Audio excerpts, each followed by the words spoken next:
Hello, my name's Garlish. I'm the Head of Commercial Property here at Clapham Collinge Solicitors, and I'm here today to talk to you about your rental obligations under your commercial tenancy. The current guidelines suggest that where a tenant can meet their rental obligations, they should continue to do so. The government has released a package of support available for tenants and businesses, which should alleviate some of the pressures. However, there may still be tenants who are concerned about their ability to make their rental payments. Early communication between landlord and tenant regarding any concession is advisable. If a landlord is willing to agree to a rent deferment, then the parties should look closely at the definition of rent in the lease. The definition of rent may not only include the annual rent, but also additional sums such as service charge and insurance rent. If a deferment of rent cannot be agreed, then it may be possible to agree an amendment to the frequency of rent, which may assist the tenant with their cash flow.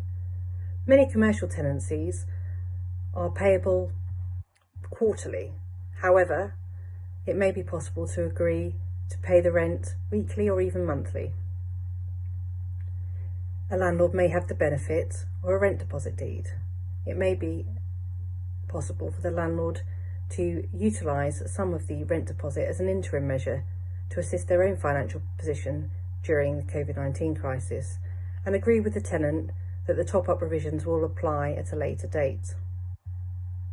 Where there are other parties involved in the tenancy, such as a guarantor, lender, or superior landlord, then their consent should also be sought to any concession. It is also important that any concession is recorded. This can be done in a number of ways.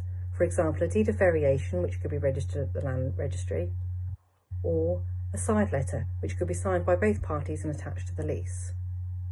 In any event, where there has been a deferment of rent agreed, a repayment plan should also be agreed in writing and attached to the side letter. This should set out when the concession starts and is due to end, and also the terms of repayment, together with any interest due and what happens in the event if a repayment is missed. Landlords are not required to agree to any concessions, but fortunately we are seeing a lot of collaboration between both landlords and tenants to navigate through these difficult times.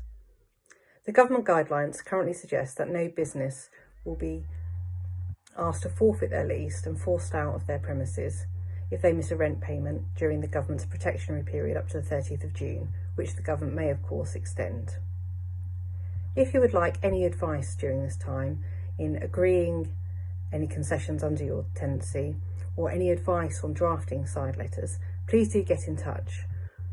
We're available by telephone, email, and we can have meetings through Skype and Zoom. Thank you for your time.